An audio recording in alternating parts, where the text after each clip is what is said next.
Ya. Entonces, vamos a dar comienzo a la capacitación. Se llama Hablemos de diversidad funcional.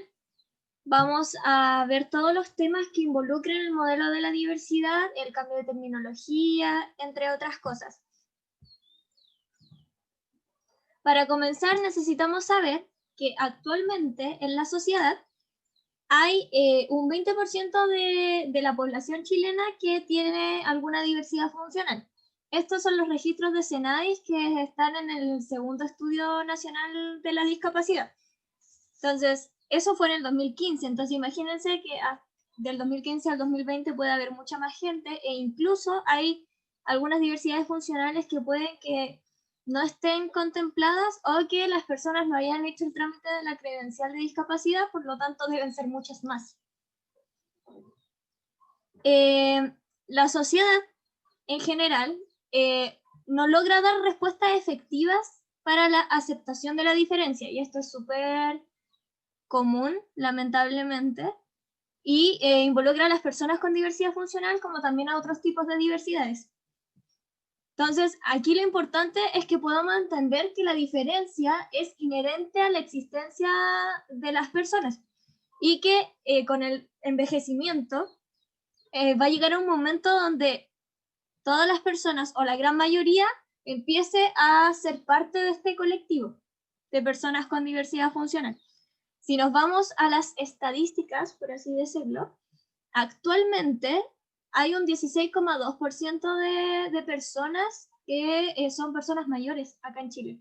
Entonces, si lo sumamos al porcentaje de personas con diversidad funcional, e incluso podemos considerar a estas personas que puede que no estén siendo consideradas dentro de este estudio, se puede decir que incluso pueden llegar a ser la mitad de la población chilena. Entonces, son muchas más personas de las que uno se imagina. Existen 4 modelos que han estudiado y han intentado dar respuestas con respecto a la diversidad funcional. Vamos a ir viéndolas uno por uno. El primero es el modelo de la prescindencia. El modelo de la prescindencia dice que las causas de la diversidad funcional tienen motivos religiosos. Entonces, este modelo lo que hace es considerar que las personas con diversidad funcional son innecesarias para la sociedad. Esto debido a que, según el modelo, no contribuyen a las necesidades de la comunidad, albergan mensajes diabólicos, son consecuencia del enojo de los dioses y, por desgracia, sus vidas no merecen ser vividas. Ese era el pensamiento que había en esa época. Este modelo está enmarcado en la antigüedad clásica, o sea, más o menos Grecia-Roma. ¿Ya? Y se dividía en 2 tipos de respuestas que se daban hacia la diversidad funcional. Las políticas que eran más eugenésicas y las políticas de marginación. Las políticas eugenésicas son las, como decíamos, de la antigüedad clásica, y estas cometían infanticidio porque consideraban que era un inconveniente tener a personas con diversidad funcional, entonces no dejaban que se desarrollaran. Y cuando eran muy pequeñitos, en Grecia pensaban que tenían esa diversidad funcional debido a los pecados que cometían sus padres, y en Roma creían que era por una advertencia de que la alianza con los dioses estaba rota. Entonces, ¿qué hacían? Agarraban a estos niños y los lanzaban por acantilados. Las otras políticas que tomaban eran las políticas de marginación. Entonces, ¿qué hacían? Destinaban espacios que eran para las personas anormales, entre comillas, y las clases pobres.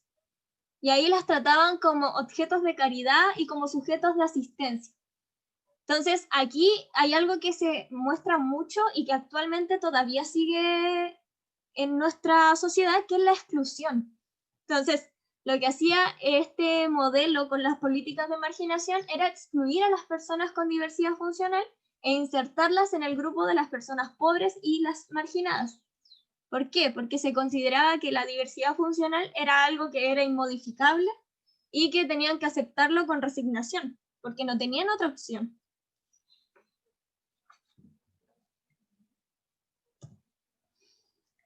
¿Tienen alguna pregunta sobre eso?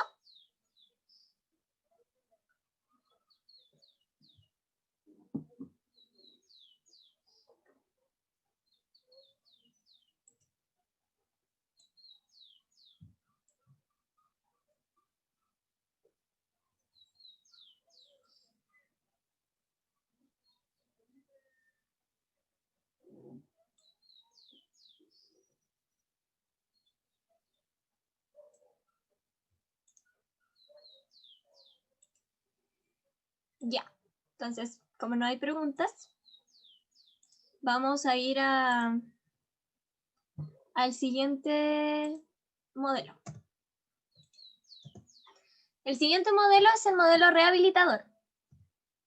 El modelo rehabilitador suponía que las causas de la diversidad funcional eran netamente científicas y no consideraba que las personas con diversidad funcional fueran inútiles o innecesarias, sino que consideraba que si estas personas eran rehabilitadas, podían ser necesarias para la sociedad o servían para la sociedad. Entonces, ¿qué busca este modelo? Busca normalizar a las personas con diversidad funcional o a las personas que son diferentes, forzando esta desaparición o este ocultamiento de su diferencia. ¿Y cómo hacían eso? A través de equipos interdisciplinarios del área de salud, los cuales se encargaban de rehabilitar a la persona para poder insertarla en la sociedad y que fuera normal como la mayoría de ellas.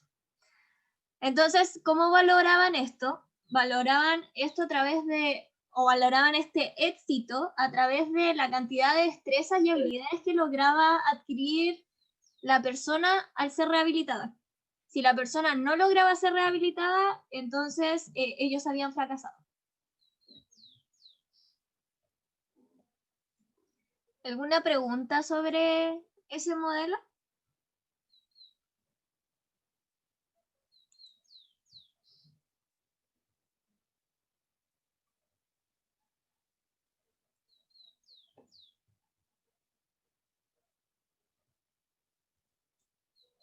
Ya. Ahora nos vamos a ir al tercer modelo, que es el modelo social. El modelo social es el modelo actual.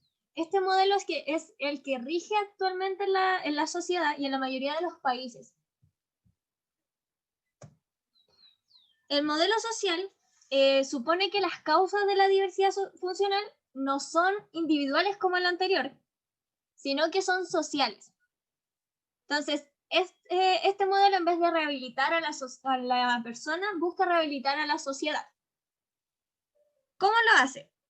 ¿Por qué lo hace? Porque dice que las personas con diversidad funcional pueden aportar mucho a las necesidades de la comunidad en igual medida que el resto de las personas. Y considera que es súper importante la valoración y el respeto por la condición de las personas, independiente de cuál sea. Este modelo también se relaciona con algunos valores como intrínsecos de los derechos humanos, el respeto por la dignidad humana, la igualdad y la libertad personal y la inclusión social. Aquí se habla de inclusión y aceptación a la diferencia. Y también busca reivindicar la autonomía de la persona con diversidad funcional para poder decidir respecto a su propia vida, y para ello se enfoca en centrar la eliminación de las barreras sociales. Existen tipos de barreras en la sociedad que son aquellas cosas o lugares que entorpecen el libre funcionamiento, por así decirlo, de todas las personas. Hay barreras que son urbanísticas, hay barreras arquitectónicas, hay barreras de transporte, barreras comunicacionales, que todas son sociales, o sea, desde la entrada a un edificio hasta el hecho de, no sé, el tamaño de un bus o una micro o un colectivo para poder trasladarse, el hecho de que en, no sé, clases universitarias los profesores no hagan modificaciones o que la misma universidad no se enfoque en hacer estas modificaciones o adaptaciones a cosas tan simples como agrandar la letra o poner un intérprete de lengua de señas, entre otras cosas. Todas esas cosas que entorpecen son barreras. Y este modelo dice que para lograr esta autonomía de la persona con diversidad funcional, se debe eliminar cualquier tipo de barrera. Este modelo se centra o tiene sus bases, por así decirlo, en el movimiento de vida independiente. El movimiento de vida independiente nació con una sola persona. Esta persona se llamaba Ed Roberts. Y esta persona quería entrar a la universidad a estudiar ciencias políticas. Pero sucede que existían solamente 4 universidades que tenían los requisitos de accesibilidad. Y Roberts quería entrar a estudiar a la mejor universidad que tuviera la carrera de ciencias políticas y se decidió por una universidad de California llamada Berkeley, no sé cómo se pronuncia, la verdad. Y bueno, sucede que esta universidad no tenía las condiciones para recibir a personas con diversidad funcional porque no estaba adaptada, no tenía los requisitos de accesibilidad, nada. Entonces, él, a pesar de todo eso, decidió entrar a esta universidad y logró licenciarse de Ciencias Políticas, pero tuvo que superar demasiadas barreras. Por ejemplo, las habitaciones que tenía la universidad no estaban adaptadas, tenían un material muy ligero que no soportaba el peso de lo que él tenía que usar, que se llamaba pulmón de acero. Pesaba 400 kilos, más o menos. Y la habitación no estaba adaptada para eso. Entonces, él durante toda su trayectoria académica tuvo que dormir en la enfermería y recibir apoyo de sus compañeros y compañeras para poder entrar al casino, por ejemplo, porque tenía muchas escaleras esa universidad. Entonces, todo lo tuvo que hacer con ayuda de terceros. Y a pesar de eso, él siguió estudiando y más o menos por el año 1967 ya habían 2 estudiantes, además de él, que estaban alojados en la enfermería. Entonces, en 1970, Roberts empezó a impulsar un programa en la propia universidad que empezó a abrir las puertas para una oficina que estuviera equipada con rampas. Y él con sus compañeros empezaron, a través de sus propias experiencias, a diseñar lo que se necesitaba para poder tener una vida independiente. Y él empezó a definir el concepto de independencia, diciendo que era el control que una persona puede tener sobre su propia vida. Entonces, los líderes de los programas de estudiantes con diversidad funcional física, porque en ese tiempo esa era la más considerada, discutieron este modo de poder implementar este programa similar, pero no para estudiantes, sino para el resto de la sociedad, para que las personas con diversidad funcional que salieran de la universidad pudieran estar en una sociedad más inclusiva. Entonces, además de incorporar las necesidades de las personas con diversidad funcional física, empezaron a adoptar todas las necesidades de las personas con diversidad funcional, ya sea auditiva, visual, intelectual, psíquica, etc. Entonces, ellos empezaron a crear este programa y empezaron a trabajarlo. Y esta filosofía se empezó a extender por todo el país y luego al extranjero.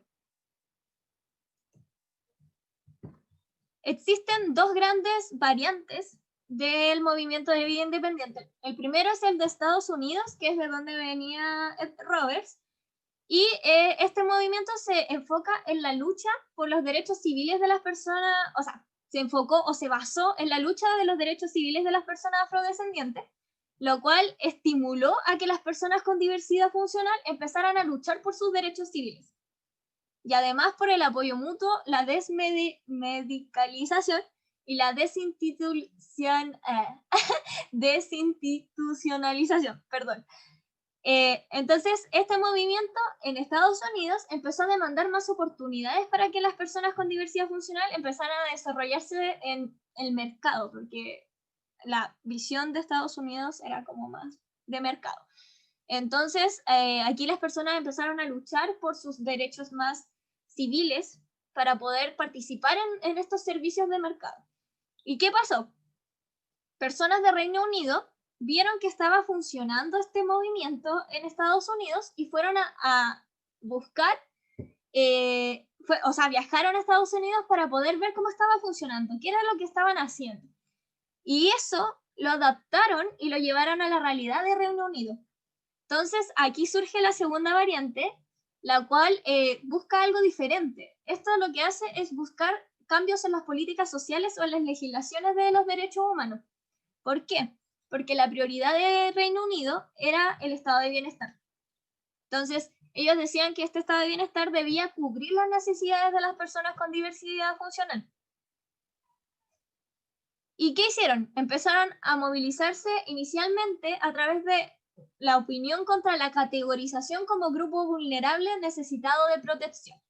O sea, ya no son estas personas que necesitan que otras vengan a cuidarlas, sino que ahora son unas personas que se están empoderando en sus propios derechos y que necesitan cambios sociales. ¿Tienen dudas con respecto a eso?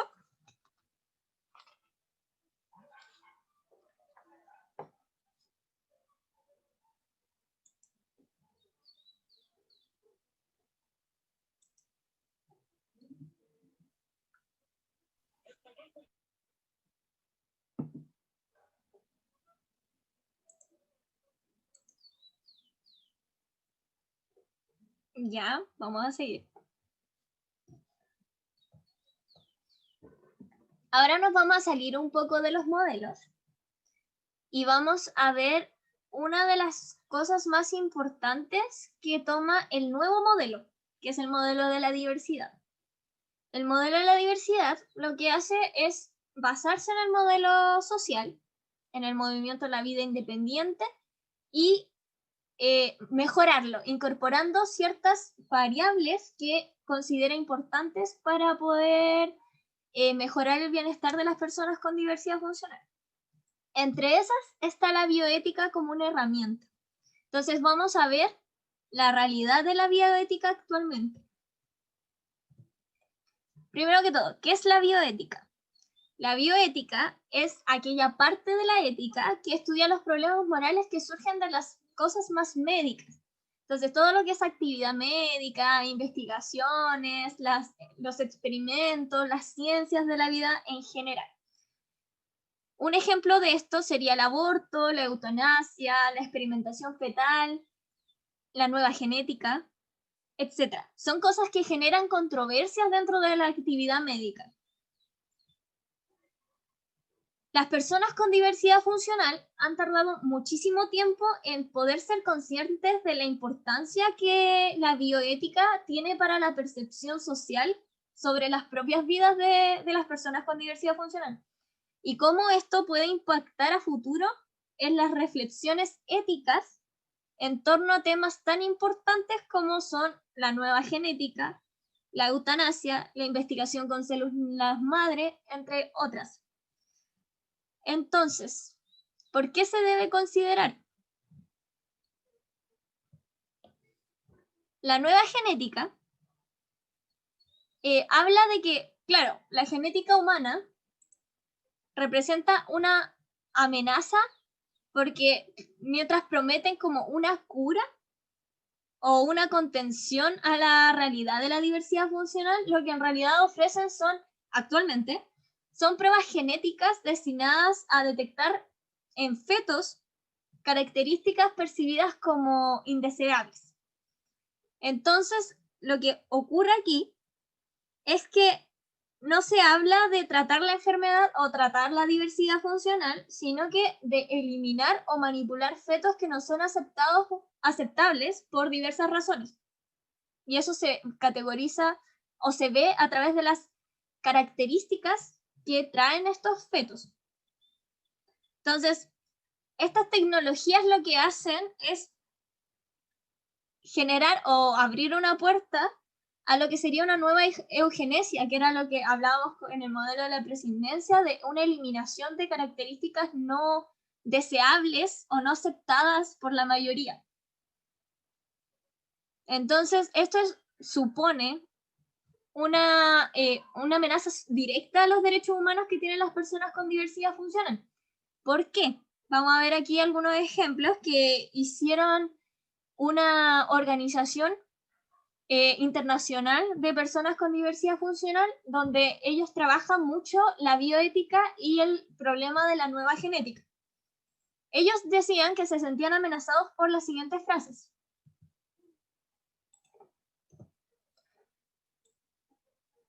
M. Rietvik es un médico y filósofo holandés, el cual señaló que debería matarse a un bebé, tanto antes o después del nacimiento, siempre que se descubra que presenta defectos físicos o mentales. Es una frase súper fuerte. Este caballero, llamado Peter Singer, es un profesor de bioética. Él dijo que no parece muy sensato aumentar el consumo futuro de recursos limitados, permitiendo que aumente los niños con deficiencias.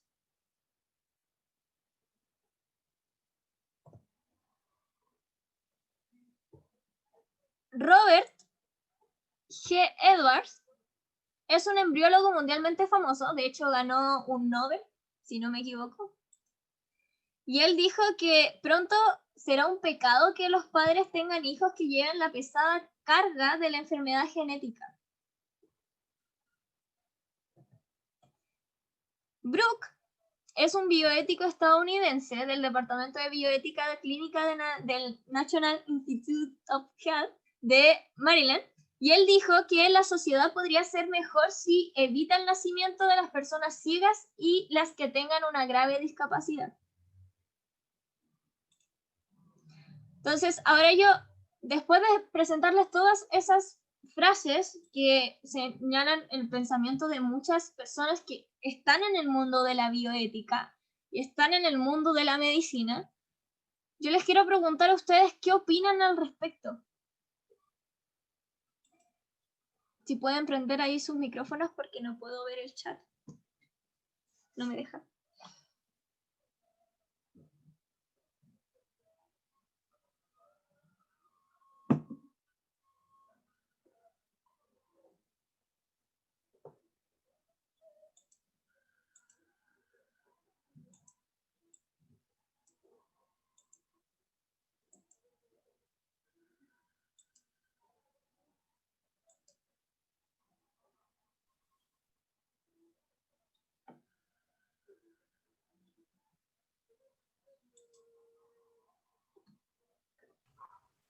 Yo lo encontré fuerte, por lo menos. ¿Sí?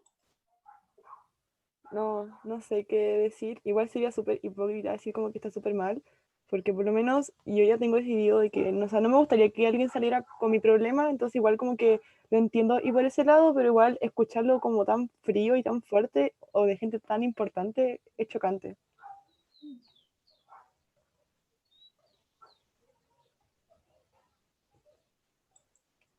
¿Alguien más que tenga otro comentario? ¿Otra percepción al respecto?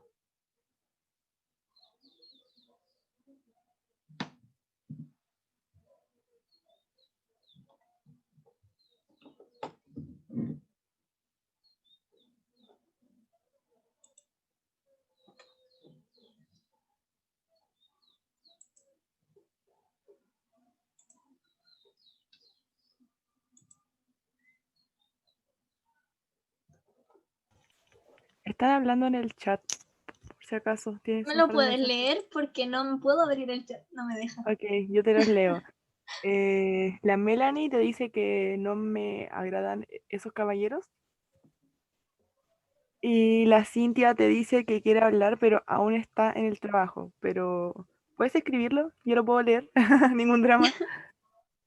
O si Ahí alguien la más Sofi nos quiere, ayuda. si alguien quiere escribir, yo lo leo. ¿Y qué opinas tú? A ver, ¿Qué opino yo? sí, como la que más sabe dentro del grupo, la que más ha estudiado. La verdad yo creo que es un tema súper complejo y que las frases o sea, escucharlo o leerlo de personas que se supone que estudian estas cosas es súper fuerte porque no consideran a la misma percepción del colectivo. O sea, no están escuchando a las personas con diversidad funcional, sino que por el contrario, ellos lo ven desde un punto de vista de lo que ellos piensan, de lo que ellos como que han estudiado de manera médica y ahí se ve súper inculcado el modelo médico e incluso algunas cosas del modelo de la presidencia.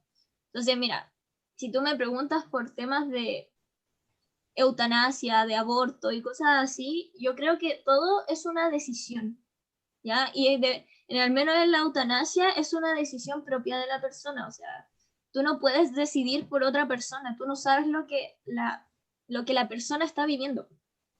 Entonces, estos caballeros no deberían decir cosas tan fuertes o generar estos debates tan complejos si ellos no saben la realidad que viven las personas con diversidad funcional.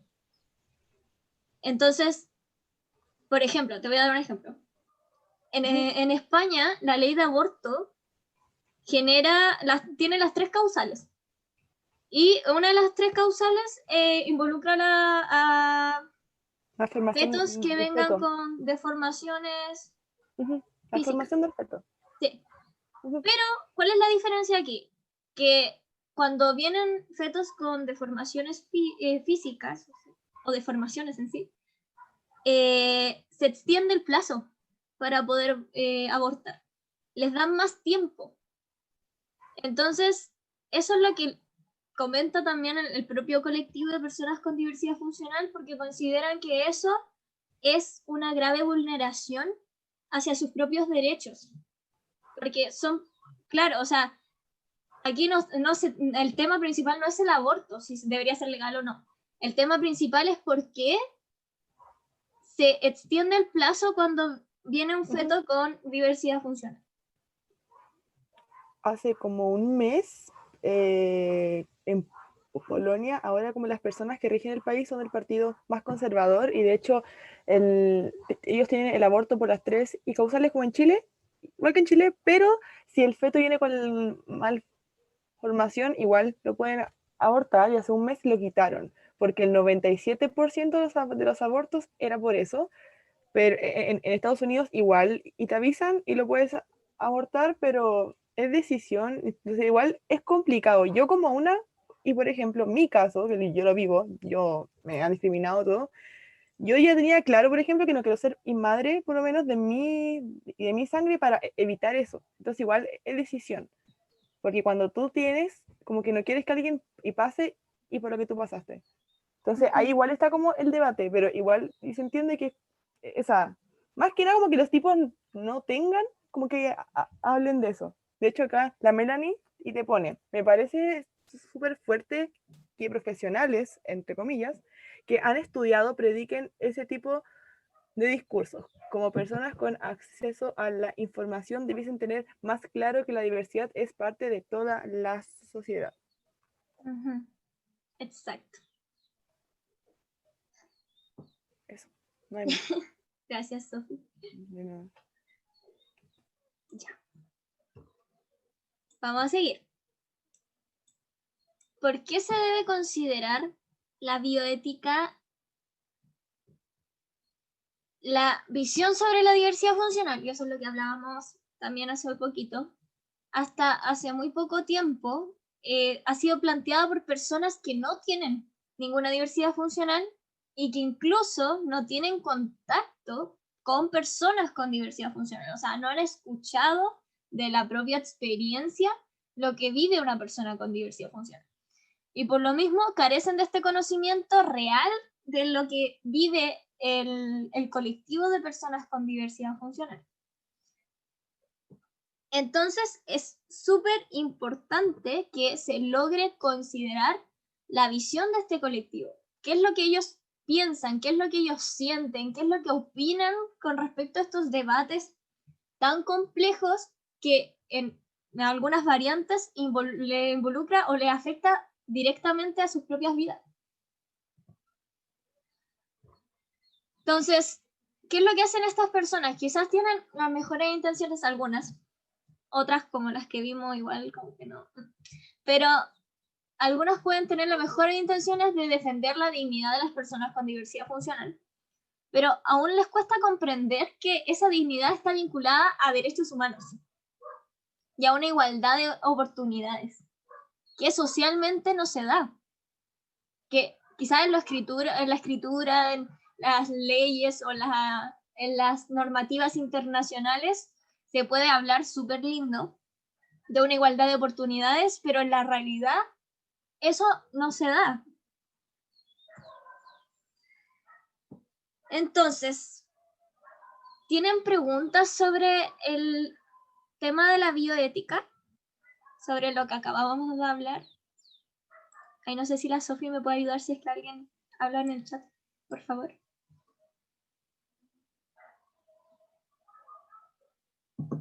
Yo no tengo ninguna duda, por lo menos.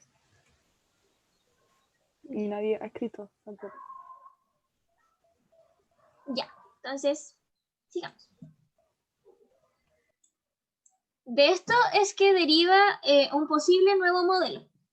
Este modelo, que vendría siendo el modelo de la diversidad, tiene ciertas cosas en mente o ciertas cosas planificadas, donde la primera es el cambio en la estructura mental asociada a la diversidad funcional, la otra es la desmedicalización de la diversidad funcional, la otra es la desinstitucionalización de la diversidad funcional, el cambio de la terminología, el concepto de dignidad y la bioética, que es lo que acabamos de ver. Entonces vamos a ir viendo algunas cosas así para poder entenderlas. Primero, la desmedicalización de la diversidad funcional. ¿A qué nos referimos con esto? La desmedicalización está muy relacionada al modelo el modelo rehabilitador. ¿Por qué? Porque este modelo ha tenido consecuencias importantes en la percepción que se tiene actualmente sobre la diversidad funcional. Y uno de los más importantes es la taxonomía que se tiene de la diversidad funcional basada en la percepción médica de esta misma. Entonces, ¿a qué nos referimos con esto? A que se patologiza la diversidad funcional. O sea, se asocia mucho la enfermedad con la diversidad funcional. Y de esto derivan estigmas o prejuicios, los cuales son la confusión entre la enfermedad y la diversidad funcional, la confusión entre la autonomía moral y la autonomía funcional de las personas con diversidad funcional, la imposibilidad de un tratamiento transversal en políticas que contemplen la diversidad funcional y este mito de sufrimiento en la diversidad funcional.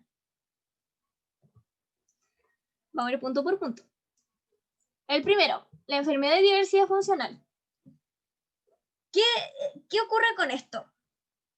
Ocurre que la clasificación por patologías o diferencias funcionales, que vendría siendo lo que conocemos socialmente como deficiencias, tiene sentido pero para el mundo médico. Entonces, lo que se busca aquí es que, y vamos a volver así como un poquito atrás, que las políticas sociales y las realidades sobre la diversidad funcional, como han sido parte o han sido el resultado de esta transición del modelo médico al modelo social, aún tienen estas bases o ciertos indicios del modelo médico, a pesar de que ahora actualmente está bastante avanzado el modelo social en la propia sociedad. Pero aún así no se ha logrado separar totalmente del criterio médico. Entonces, esta situación genera una gran confusión entre esta mezcla de relacionar la enfermedad con la diversidad funcional.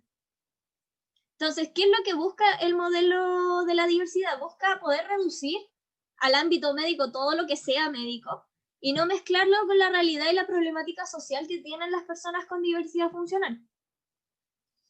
¿Por qué? Porque históricamente esta visión de separar al colectivo por necesidades específicas ha logrado distanciar este colectivo. Este colectivo es muy segregado, es muy separado, por así decirlo, en las propias tipologías de diversidad funcional.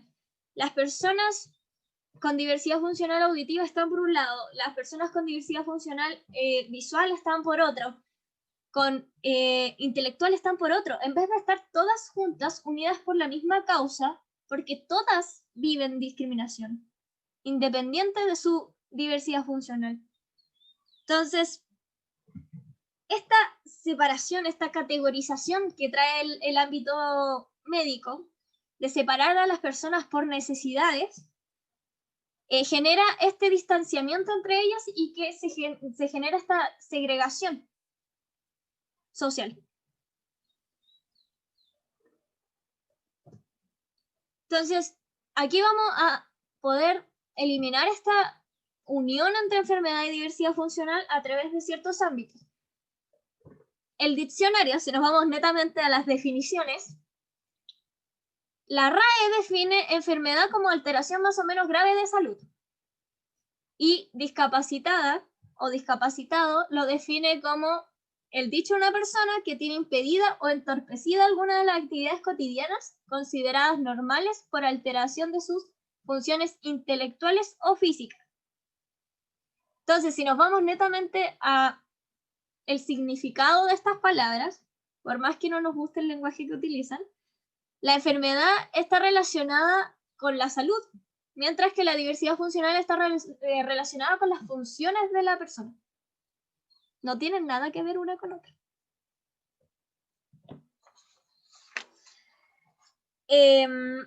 Entonces, vámonos a otro criterio. La OMS, para poder realizar esta separación, lo que hace es sacar un librito, por así decirlo, que se llama Clasificación Internacional del Funcionamiento y la Discapacidad, en abreviación CIF. La CIF, en esta clasificación, la OMS lo que hace es separar la enfermedad de la diversidad funcional y considera a la diversidad funcional como un asunto principalmente social. Entonces acá yo les tengo una imagen de la CIF y esta imagen involucra todas las variables que define la CIF. Entonces la CIF separa todos sus componentes a través de dominios, constructos positivos, negativos, y en funciones y estructuras corporales, en actividades y participación, factores ambientales y factores personales. Entonces, aquí, dependiendo de lo que cumpla o no una persona, puede tener o no una discapacidad, como lo dice la OMS. Esto lo vamos a ver un poquito más adelante. Entonces, si nos vamos a la relación entre enfermedad y diversidad funcional, podemos encontrar ciertas cosas. Primeramente, que no toda enfermedad genera diversidad funcional. Por ejemplo, uno al resfriarse o al tener faringitis, etc., no tiene una diversidad funcional. Simplemente tiene una enfermedad. A la vez que una diversidad funcional no implica necesariamente una enfermedad. Por ejemplo, la tetraplegia, la ceguera, la sordera, etc. Y que una enfermedad puede tener como efecto una diversidad funcional. Por ejemplo, la esclerosis múltiple o el Alzheimer.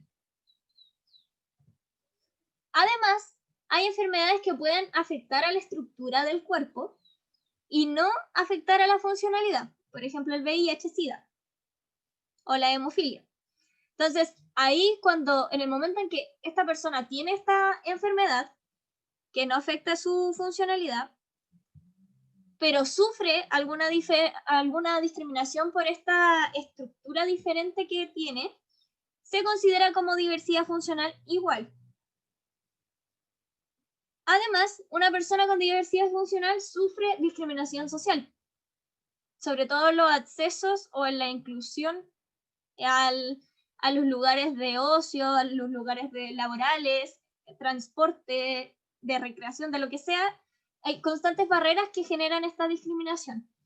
Y la enfermedad y la diversidad funcional son realidades diferentes y por lo tanto requieren aproximaciones distintas. No podemos mezclar la manera de tomar la enfermedad o de tratar la enfermedad a la manera de trabajar con personas con diversidad funcional, porque son cosas completamente diferentes. Lo médico con lo médico y lo social con lo social. Entonces, ¿qué pide este modelo? Que las políticas sanitarias empiecen a utilizar sus propios principios y sus propios instrumentos y que las políticas sociales empiecen a utilizar sus propios principios y sus propios instrumentos, que sean completamente diferentes, que no vayan mezclando lo social con lo médico si no hay una ni otra. Y lo otro, como conclusión de esto, es que una persona con diversidad funcional puede tener o no una enfermedad, pero lo que tiene y lo que es sí seguro es un cuerpo diferente, o sea, funciona de una manera diferente, ya sea en su estructura o en su funcionalidad. Con estructura nos referimos a la estructura del cuerpo, a sus extremidades. En cambio, la funcionalidad puede ser, por ejemplo, la manera de sus órganos internos. Y bueno, o sea, no en sus órganos, en sus sentidos, eso, estaba buscando, perdón. Y bueno, y sufren una discriminación permanente en su entorno, en la sociedad, en sí, a donde sea que vayan, siempre hay barreras. ¿Tienen preguntas sobre eso?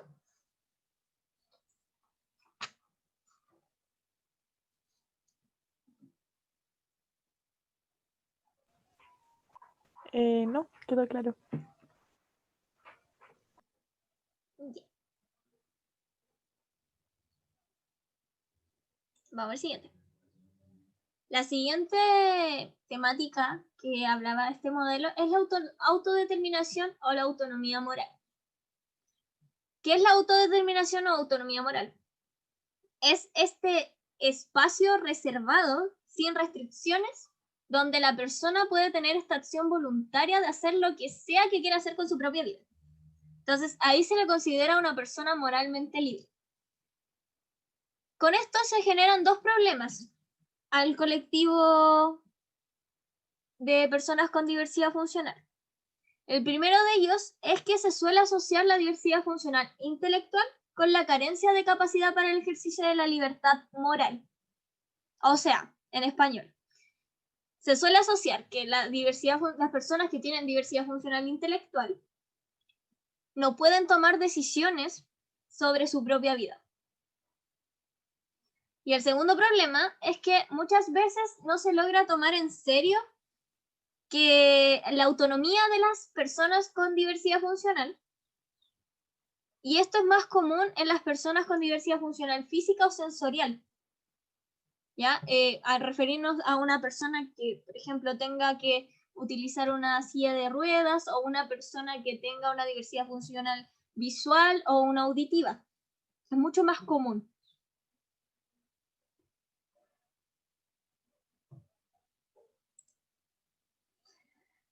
Existen dos colectivos mundialmente que carecen de autodeterminación. Los primeros son todos aquellos niños, niñas o niñas que tienen menos de 18 años.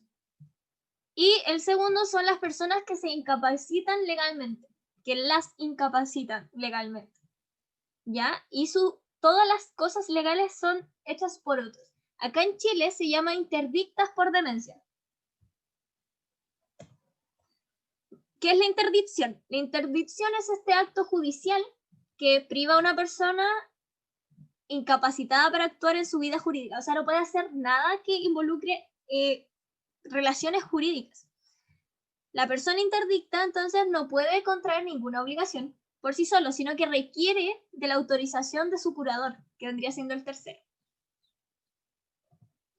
Y la ley chilena permite esta declaración de interdicción por dos cosas. La primera es por demencia, la segunda por disipación o prodigalidad. Nosotros nos vamos a enfocar en la primera, que es la que involucra al colectivo de personas con diversidad funcional, porque aquí la persona es declarada interdicta por presentar una diversidad funcional intelectual o psíquica. Generalmente es con la diversidad funcional intelectual. Si dice discapacidad mental es porque esto es lo saqué directamente de Chile Atiende. Entonces, tenemos un gran problema porque existen dos grupos de personas a las que no se les concede la autonomía o la capacidad de tomar decisiones sobre sus propias vidas. Unos porque no tienen la edad correspondiente y otros porque un tercero, o sea, un juez en un proceso judicial, tomó la decisión de declararla interdicta por tener una diversidad funcional intelectual. Entonces, aquí viene otro tema que es súper complejo, porque generalmente las personas con diversidad funcional que pierden su autonomía física, o sea, necesitan de un tercero para poder realizar ciertas cosas o para poder movilizarse, se les asocia automáticamente como que pierden su autonomía moral, o sea, pierden automáticamente la manera de poder tomar decisiones de sus propias vidas, siendo que eso no es así. Pero la necesidad de apoyo de una tercera persona, más este pensamiento que está desde el modelo rehabilitador y la sobreprotección familiar que se da muy frecuentemente, más la visión social que se tiene de que las personas con diversidad funcional tienen una dignidad inferior, hace que estas cosas se vayan confundiendo y que la persona que pierde su autonomía física también pierda su autonomía moral, siendo que muchas veces ocurre que las personas que pierden esta autonomía física no pierden su capacidad de decisión.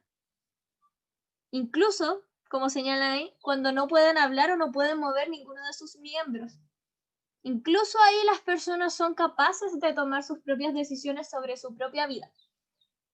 Cuando esto no se entiende, se puede provocar una institucionalización. Entonces, debemos saber que mientras este pensamiento no se inculque en la sociedad, y especialmente en el colectivo, porque muchas veces ocurre que el mismo colectivo como que no asocia esto. Esta transversalidad o este problema de mezclar estas dos cosas va a generar que las personas con diversidad funcional, o sea, que a las personas con diversidad funcional se les quite esta capacidad de decisión.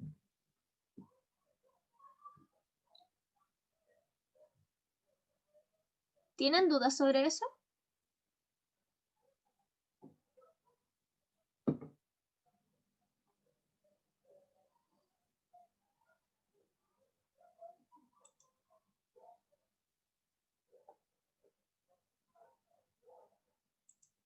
Si alguien me puede decir si hay algo en el chat, por favor. No hay nada, voy en el chat. Ya. Por si acaso. Gracias a ti. Ya, entonces vamos a pasar al siguiente tema que habla este modelo. La transversalidad en las políticas. ¿Ya? ¿A qué nos referimos con políticas? O más conocidas como políticas públicas. Las políticas públicas son todo este conjunto de objetivos, decisiones y acciones que lleva a cabo un gobierno para solucionar en algún momento alguna necesidad social que sea prioritaria. Entonces, estas políticas se entienden como este proceso que inicia cuando un gobierno detecta este problema social o este problema público que merece esta atención y que termina con una evaluación de los resultados que tuvieron estas acciones que utilizaron para poder eliminar este problema. Entonces, ahí es donde se crea esta política pública, que vendría a ser este plan de acción para erradicar esta problemática.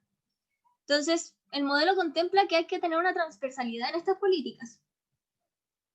¿Por qué? Porque muchas políticas que se han realizado hasta ahora, que han tenido que ver con la diversidad funcional, han sido muy sobreprotectoras, teniendo este enfoque como muy paternalistas. Entonces, automáticamente como que asumen que las personas con diversidad funcional les falta esta capacidad de autodeterminación o pierden esta capacidad de autodeterminación, siendo que no es así. Entonces, ¿qué es lo que pide este modelo?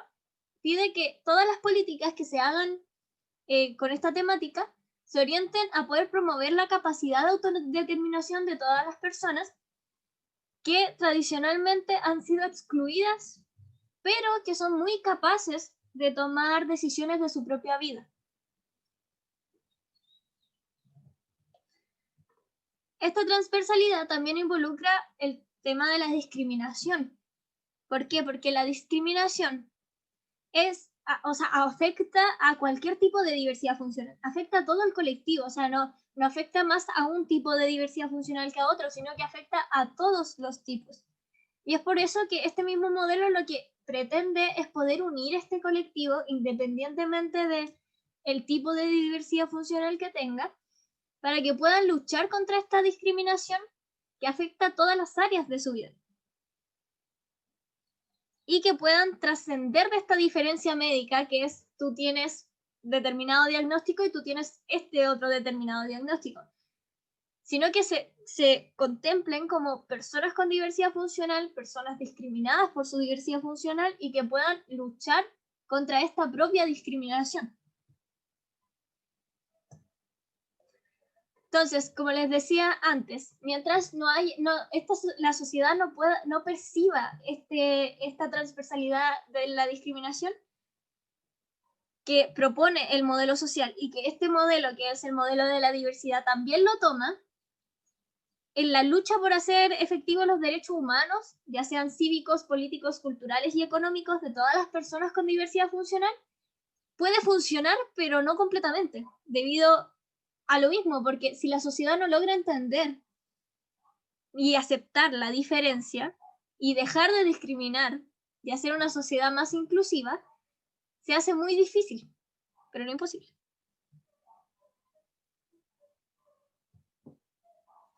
¿Tienen dudas sobre eso?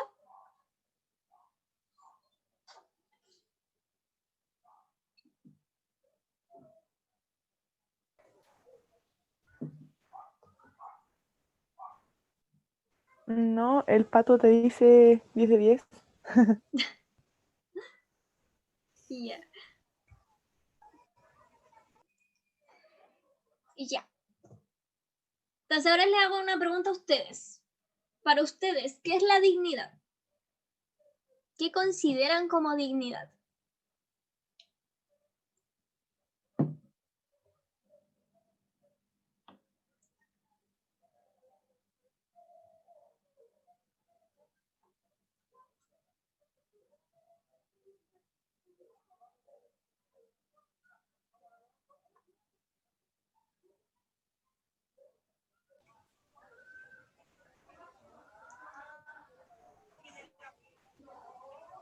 Ay, no.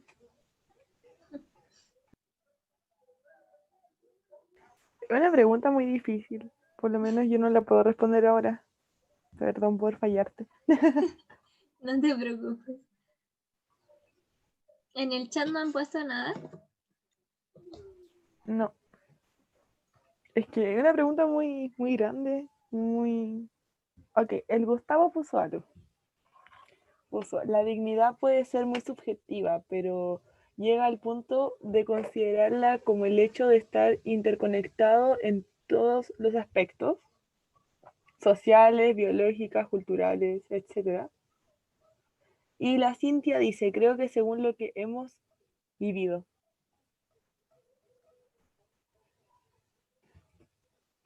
Yo diría que es como el respeto, puede ser, va muy conectado con el respeto. Uh-huh.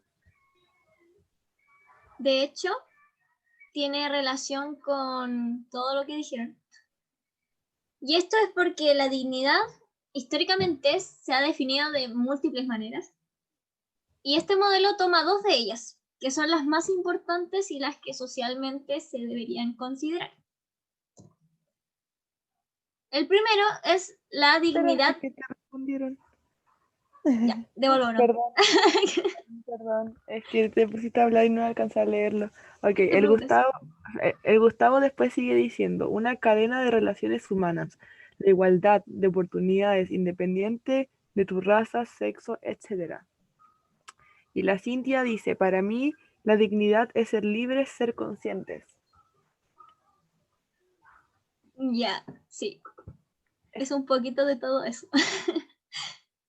Bueno, como les decía, la dignidad históricamente se ha definido desde 4 variables o variantes, pero este modelo toma 2, que son las que son más completas y son las que consideran de mejor manera a lo que queremos llegar. La primera es la dignidad intrínseca. Esta señora, llamada María Teresa López de la Vieja, señala que la dignidad es el sinónimo de la libertad, de la autonomía, de la integridad y del respeto, y que se le atribuye a los seres un valor intrínseco. Entonces, según lo que dice ella, el ser humano debería ser tratado con un fin en sí mismo, según la fórmula kantiana, que indica que los humanos tienen un valor superior que es independiente a las circunstancias. Por eso se suele hablar de inviolabilidad o de inalienable, debido a que tales características están reforzadas por la santidad de la vida, que es lo que se ve como desde la tradición cristiana, y con el texto que ha sido usado algunas veces como sinónimo de dignidad de la vida. A pesar de que el primero, la santidad, se encuentra más ligada a la tradición religiosa que la dignidad. Entonces, ¿a qué nos vamos a quedar de todo lo que dijo esta mujer? Es que la dignidad intrínseca es el valor intrínseco, o sea, es el valor del ser humano o de las personas por ser personas. Y también existe la dignidad extrínseca. La dignidad extrínseca es más instrumental que teórica. ¿Y a qué va relacionada? ¿O con qué tiene el fin? Con la relación que tienen las personas de la sociedad entre sí. Entonces, en ella se van agrupando todos estos elementos del deber ser que nombra Bobbio y las condiciones para que se forme dentro de lo posible o apropiado el autorrespeto. Y también el bienestar material necesario para vivir humanamente.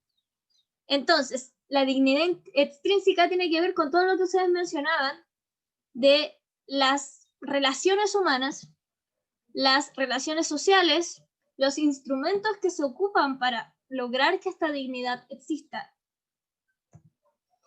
Es por esto que este modelo también nombra dos áreas de la dignidad intrínseca y extrínseca. La intrínseca, si nos vamos a lo histórico, está muy ligada al catolicismo o al cristianismo, donde se defiende esta dignidad intrínseca o santidad de la vida, como se mencionaba anteriormente, de todas las personas, pero desde una visión más caritativa, así como que consideran que las personas con diversidad funcional están enfermas y sufren por eso, y las consideran, de hecho, sale en la Biblia en uno de los pasajes, que tiene una finalidad más divina, o sea, la persona tiene la diversidad funcional para que sea curada o se haga un milagro en ella.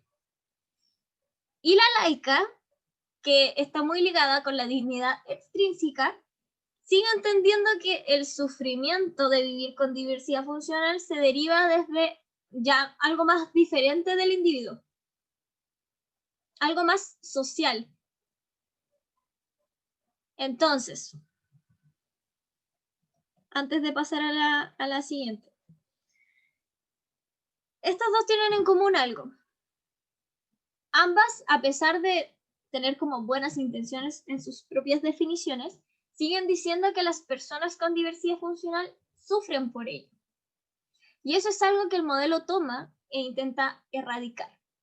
¿Ya? Entonces, lo que hace este modelo es tomar ambas y mejorarlas. O sea, dignidad intrínseca como el valor intrínseco del ser humano, y solo por ser persona, y la dignidad extrínseca como todo el conjunto de relaciones humanas, de derechos, de leyes, de instrumentos para generar que esta dignidad intrínseca se lleve a cabo, que todas las personas podamos tener esta dignidad. ¿Tienen dudas sobre eso?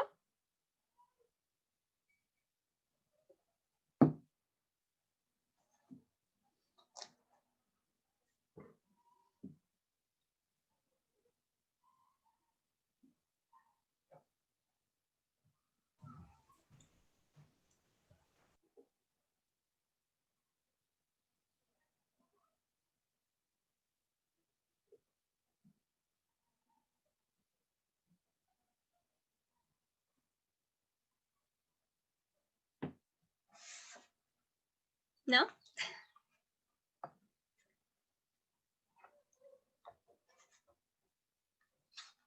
Entonces vamos a ir a la siguiente. Ahí me avisan si tienen dudas. Ya. Ahora vamos a pasar a un tema que es la bioética como una herramienta. Como les decía anteriormente, este modelo toma algo nuevo. Como que toma el modelo social y lo modifica y le agrega algunas cosas para hacer un modelo más completo y que genere un mayor bienestar. Y entre eso está... Perdón, antes que sigas, te acaban de responder la anterior. ¿Ya? Sí, me equivoqué. Es que no tengo la hora, pero la Cintia puso, eso es lo que aún me sorprende, porque puede suceder de la familia de las personas con diversidad funcional, entre comillas, sufran más que la misma persona.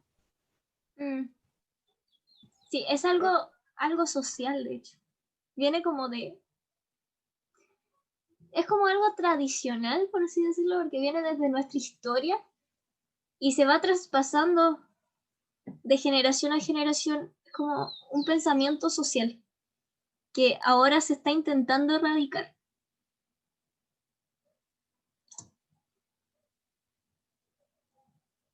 Entonces, como les decía, este modelo trae algo nuevo que es la bioética. De hecho, eso es como algo que llama mucho la atención. Y dice que hay que utilizar la bioética como una herramienta. ¿Qué nos referimos con esto? El colectivo de personas con diversidad funcional tiene una herramienta para restaurar algo que ha perdido en su historia, que vendría siendo la bioética, para restaurar su propio valor de su propia existencia, o sea, su propia dignidad. Esta herramienta es muy poco utilizada y es muy poco utilizada por el colectivo de las personas con diversidad funcional, ya que aún algunas no son capaces de detectar que lo que está en juego en este ámbito, o sea, los problemas los problemas que ve la bioética y que les involucran directamente, de hecho. Aún así, sin embargo, los acontecimientos que han ocurrido alrededor de estas temáticas de bioética, estas contradicciones que se generan en torno al aborto, a la eutanasia, a la nueva genética, y su relación con la diversidad funcional, ha logrado que haya esta percepción de diferente valor de la vida de las personas con diversidad funcional. Entonces, ¿a qué nos referimos con eso? Aquí viene el tema del sufrimiento, esa teoría que dice que las personas con diversidad funcional sufren por vivir con diversidad funcional, solo por el hecho de ser diferentes, siendo que muchas veces no es así. O sea, acá lo que está ocurriendo es que la bioética no está tomando la visión de las personas con diversidad funcional, de si en realidad sufren por su diversidad funcional o sufren por la discriminación que conlleva tener una diversidad funcional en una sociedad tan poco inclusiva. Es por esto que el modelo señala que es súper importante que se logre escuchar esta voz de las personas con diversidad funcional y se sepa si realmente están sufriendo por tener una diversidad funcional o si están sufriendo por el tema de vivir en una sociedad que los discrimina todos los días. Entonces, lo que busca es que el colectivo de personas con diversidad funcional pueda aportar a estos debates bioéticos que hasta ahora les falta mucho conocimiento sobre lo que en realidad viven las personas con diversidad funcional.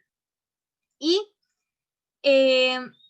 gracias a que no están considerando la propia realidad o la propia visión de las personas con diversidad funcional, es que muchas veces la bioética incluso puede ser una amenaza para las personas con diversidad funcional, tal como lo mencionábamos con las frases de estas personas que se supone que son expertos en estas áreas.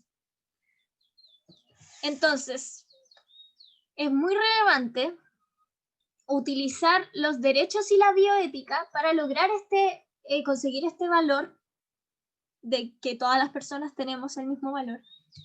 Entonces, que las personas con diversidad funcional puedan utilizar estos derechos, considerando los derechos humanos, considerando la Convención de las Personas con Discapacidad y las leyes que hay en sus propios países como instrumentos para lograr esta dignidad extrínseca, y también la bioética para poder involucrarse en estos procesos y lograr esta dignidad intrínseca. Y así como por consecuencia lograr vivir una vida con dignidad.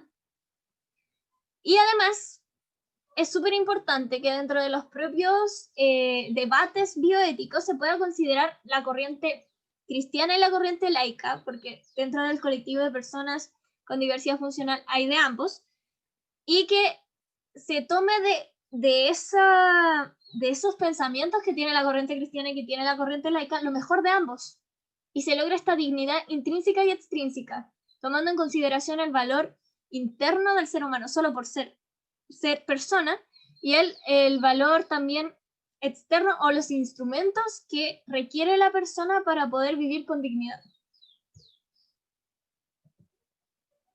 ¿Tienen preguntas sobre eso?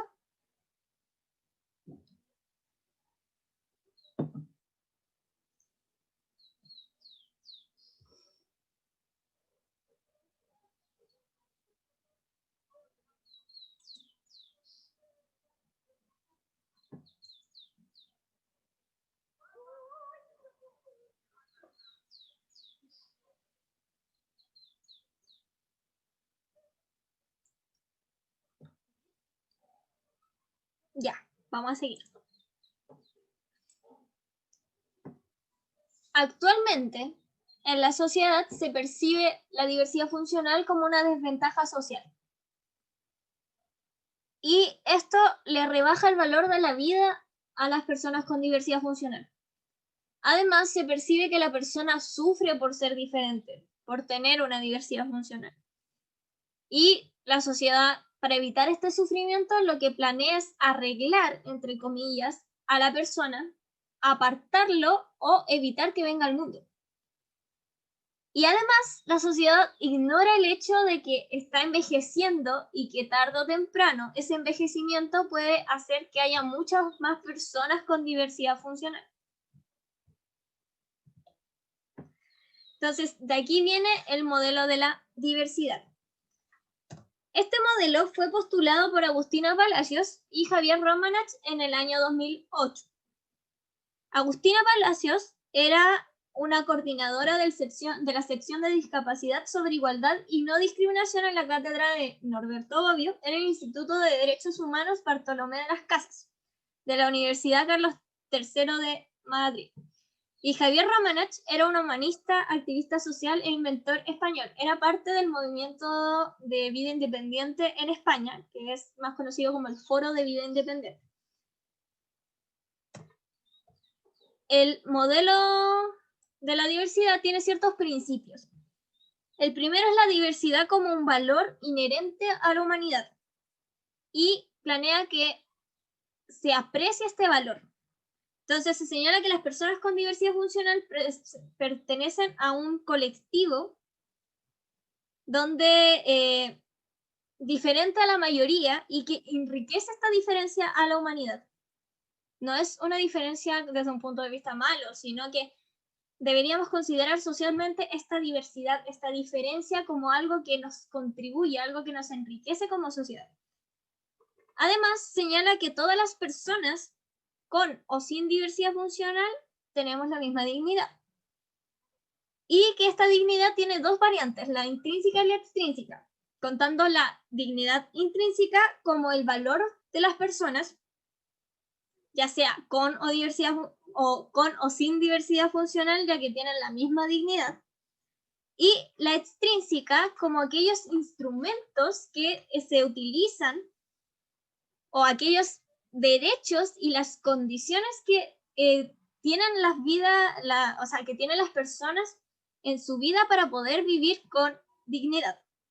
Entonces, todas las personas tienen los mismos derechos y se les debe dar todas las herramientas para poder desarrollar estos propios derechos y tener las mismas condiciones de vida.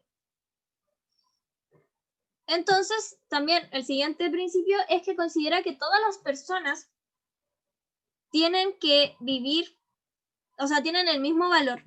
Me salté uno. Y la diversidad funcional es una cuestión de dignidad y de derechos humanos, ¿ya? Además señala que la sociedad debe trabajar para conseguir que todas las personas tengan los mismos derechos. Y que las personas con diversidad funcional no están enfermas, solamente son diferentes y son discriminadas por esa diferencia. Son diferentes a las mayorías solamente.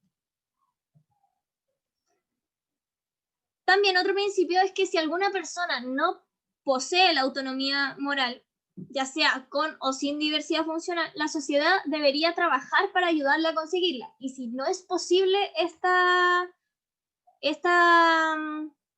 iba a decir posibilidad, pero si no es posible conseguir la autonomía moral, se debe utilizar el valor de la solidaridad como fundante del derecho, ¿ya? O sea, ayudar al otro, para que esta persona, y a través del derecho, pueda mantener intacta su dignidad. Además, se señala que las personas con diversidad funcional y las personas sin ellas deben luchar por tener una sociedad donde se pueda contemplar todas las necesidades y todas las diferencias de todas las personas. Y que las herramientas para conseguir y preservar la dignidad de las personas con diversidad funcional son la vía ética y los derechos humanos, como lo hablamos anteriormente. Entonces, este modelo postula 3 cambios fundamentales. El primero es erradicar la capacidad como indicador para el colectivo y sustituirlo por dignidad, o sea, el mismo valor para todas las vidas y los mismos derechos. El segundo tiene que ver con reivindicar el valor de la diversidad humana y la participación de esta diversidad en el colectivo de las personas con diversidad funcional. Y el tercero es el cambio de terminología. Ya no decir persona con discapacidad o en situación de discapacidad, sino que decir personas discriminadas por su diversidad funcional o más corto, persona con diversidad funcional. El primer cambio, que tiene que ver con erradicar la capacidad como indicador para el colectivo y sustituirlo por dignidad, tiene que ver con la CIF, que es lo que vimos anteriormente, que es la Clasificación Internacional del Funcionamiento y la Discapacidad. Esta clasificación se hizo con el objetivo de poder propugnar un lenguaje unificado y estandarizado que pueda servir para las referencias de salud y todos los temas que tengan en relación o que tengan relación con la salud. Entonces, la CIF lo que hace es organizar la información en 2 partes. La primera tiene que ver con el funcionamiento y discapacidad y la segunda con los factores contextuales. Dentro de los componentes del funcionamiento y discapacidad están las funciones y estructuras corporales y está las actividades y participación. Esta parte se divide en cuerpo y se divide en estructuras corporales. El cuerpo son todas las funciones que tienen los sistemas corporales. Entonces, se refiere a cómo funciona nuestro organismo, por así decirlo. Y las estructuras corporales tienen que ver con todas las partes de la anatomía de nuestro cuerpo, todas nuestras extremidades, nuestros órganos y todos los componentes que pueda tener. Además, está la otra parte que tiene que ver con actividades y participación, lo cual involucra áreas vitales. ¿A qué se refiere con eso? A todos aquellos dominios que indican aspectos relacionados con el funcionamiento de la salud, tanto desde la perspectiva individual como la social, y que tiene relación con la capacidad y el desempeño y la realización. Entonces, el funcionamiento y la discapacidad de una persona se perciben como una interacción dinámica entre los estados de salud, que vendría siendo como alguna cosa en esta parte, como de funciones y estructuras corporales, y los factores contextuales, que vendrían siendo la parte de al lado. La segunda parte son, como dijimos anteriormente, los factores contextuales, que se dividen en factores ambientales y factores personales. Los factores ambientales son todos aquellos factores que ejercen este efecto en todos los componentes del funcionamiento y la discapacidad, y están organizados o partiendo, mejor dicho, desde el entorno más cercano o más inmediato de la persona. Y de ahí van hacia el entorno más general. Aquí la CIF los menciona.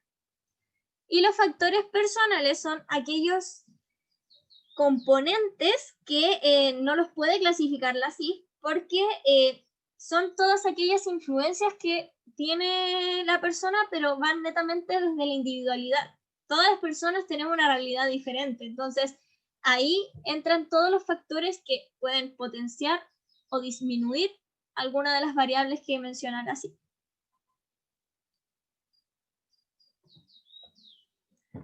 Entonces, ahora viene el segundo cambio, o el segundo cambio que tiene el modelo de la diversidad, que tiene que ver con reivindicar el valor de la diversidad humana y la participación en esta diversidad de este colectivo.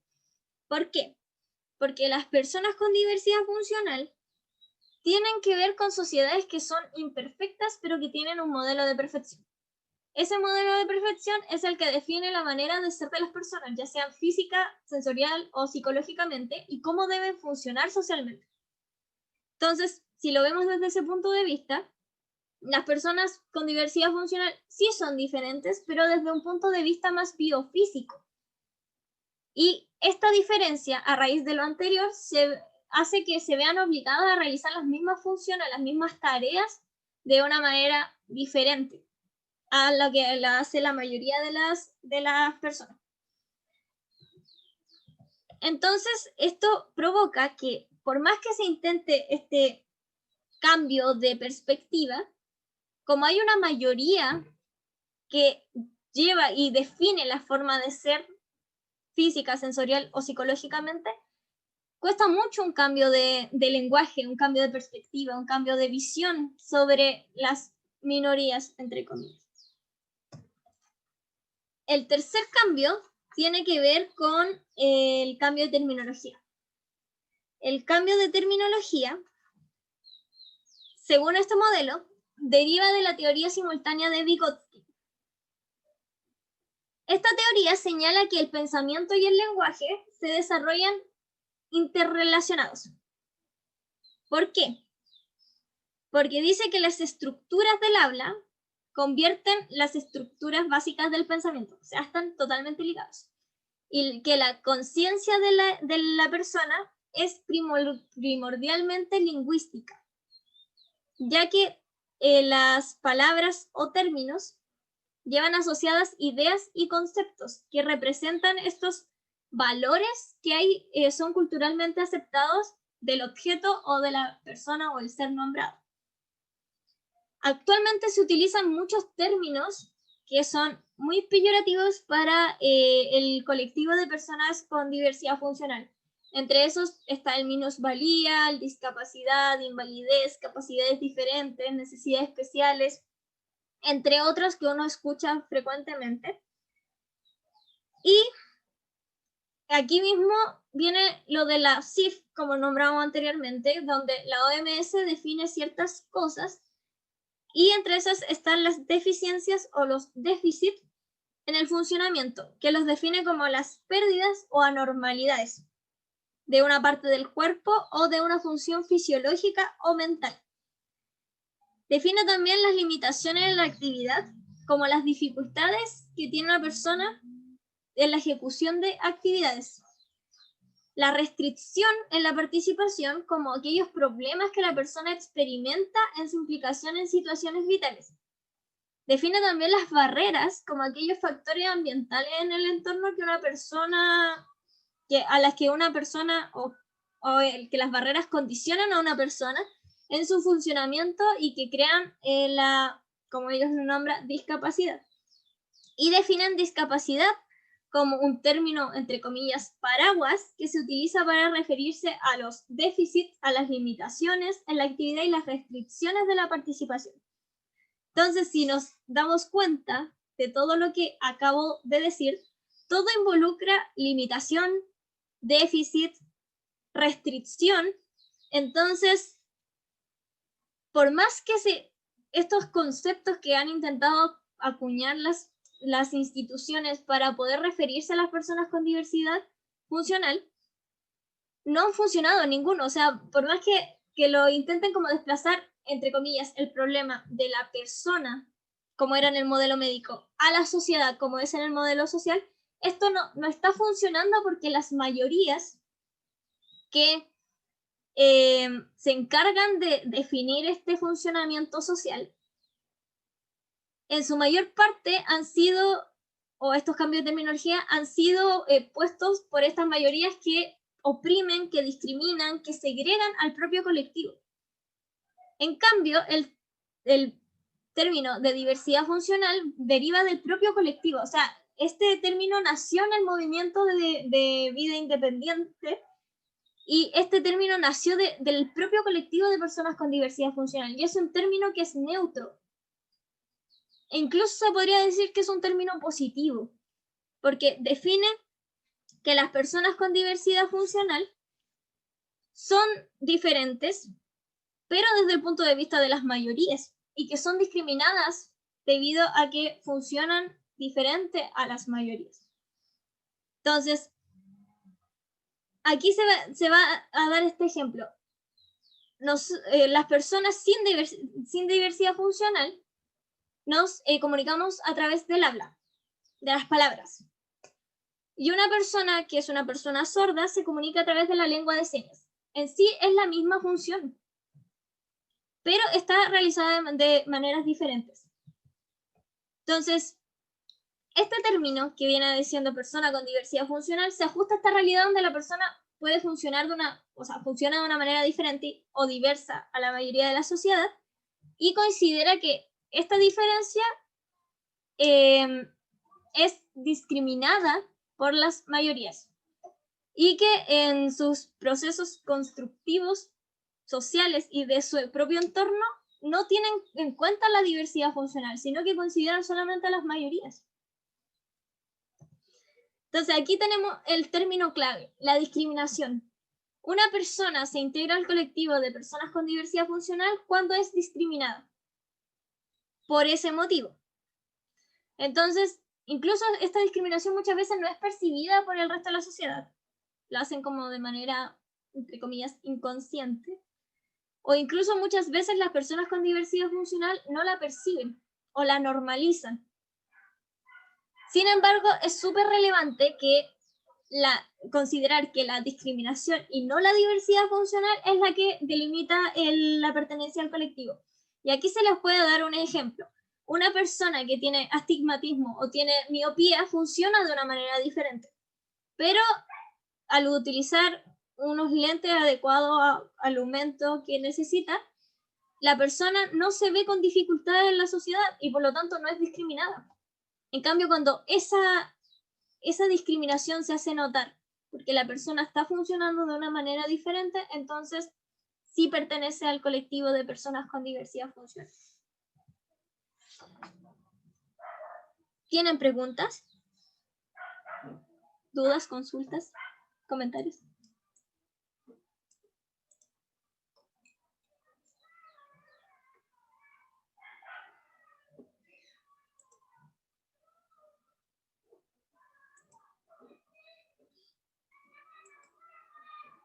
Ahora puedo ver el chat. Recién me deja, así que...